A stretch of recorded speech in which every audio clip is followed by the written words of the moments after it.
What's up with it, vanilla face? Recently I've been getting a lot of questions about how I color grade my videos, so today I'm finally breaking it down for you with this quick and easy overview of my process. Now, my go-to editing software is CapCut Desktop. Yep, you heard that right. It's not Final Cut Pro, it's not Premiere Pro, it's CapCut. It's free, user-friendly, and won't make your computer sound like it's about to launch to the orbit. As you can see, I've already been messing around with the clip we'll be working on today, and this one is shot in T-Locam, which basically means it looks flat and lifeless right now, but don't worry because that's on purpose. Just gives us more room to tweak the colors, lift the shadows, and actually look like we know what we're doing. Now, let's slap that adjustment layer on top of our clip, because that's where all the color magic happens. But wait, why using an adjustment layer instead of editing the clip directly? Well, that's because we're professionals, or at least pretending to be, right? The truth is, it just lets us mess around as much as we want without permanently ruining the footage. If we hate the grade later, and let's be honest, we probably will, we can just delete it and start over like it never happened. It's also super useful when you're working with multiple clips that need the same vibe. Just drag the adjustment layer over to the next clip like a boss, and boom! Instant consistency. You look like you spent hours grading, when in reality, you're just copy-pasting like a first grader. Now, let's delete that and start with a fresh layer. And before we start making any corrections, we need to find a frame that represents our video overall. A moment that has a bit of everything, like some nice highlights in the sky, a few midtones in the middle area, and some shadows in the darker parts.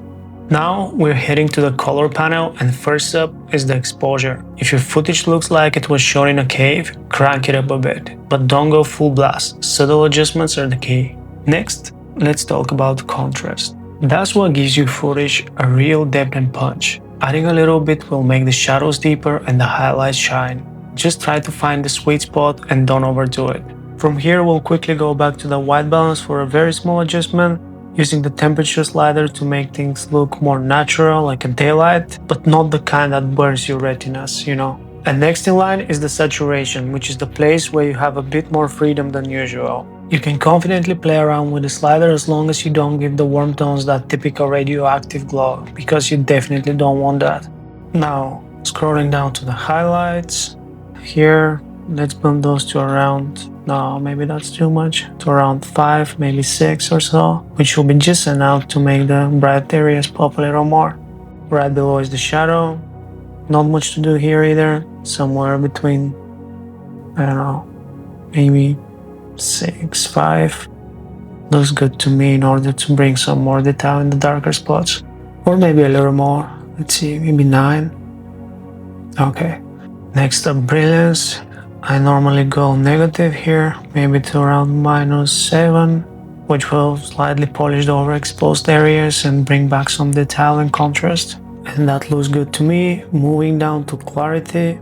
And this is where you have to be extra careful, as it's so easy to get carried away. While it sharpens things up nicely, it's also sucking out the colors from the image, so depending on how much you add, you might need to go back to the saturation and add some extra later. Alright, now let's head over to the HSL tab, and this is where things get interesting. Here we get to play color scientists and adjust colors individually. Starting with green, and first cranking up the brightness to about 30 or so. Then the saturation to about 10 or 9. As you can see already, the grass looks more natural and greener. Now yellow, brightness, let's see, maybe to about 20, 25. And the saturation to about 20. That looks good. Moving to orange. Here we're only gonna adjust the saturation. And let's see, maybe about 25 again. Let's do it 27. Okay, so the footage already looks pretty good to me, but there's one more thing we can do if you want to take it to the next level. So what we're gonna do is go to effects up here and then search glow and hit enter. And that's the one we need, glow number 2. Just add it. It's gonna come as a same way as an adjustment layer, and we'll have to stretch it across the entire clip. And here we can adjust the levels until we get that soft and dreamy cinematic look we're after. I'm gonna drop the glow a little bit, the size. Maybe the size to about 3, 4, and maybe a little bit more glow to up to 9, maybe. Yeah, that looks pretty good.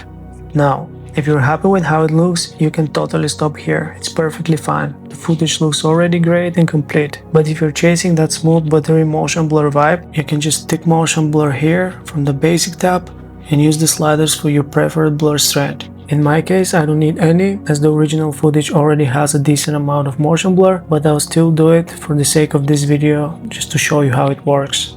You can see that the motion blur is now being applied, and this could take a few minutes depending on the length of your clip. And instead of sitting awkwardly in silos waiting for it to be applied, maybe I can tell you a short story meanwhile. So, when I was a kid, I used to spend summers at my grandparents' house in a tiny village in the middle of nowhere. Across the field from their backyard, there was this old abandoned house. No one lived there, no one went near it, but every night around 9 p.m, the lights inside will flicker on for a few seconds and then go out.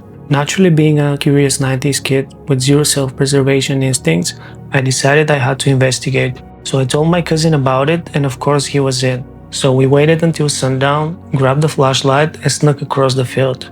The air felt weirdly still. Even we couldn't hear the crickets anymore. When we got closer, we realized the front door was slightly open. Not enough to see inside, but just cracked open. And I swear, right before we stepped in, we heard this faint humming sound coming from inside. Not like a machine or a fridge or something, more like singing type of sound. And this is where things get interesting. As we stood there frozen, my cousin looked at me with this horrified look at his face and said, "Georgie, did you hear that?" And then, oh, wait, the motion blur has been applied. So let's continue with the video clip and see the final result.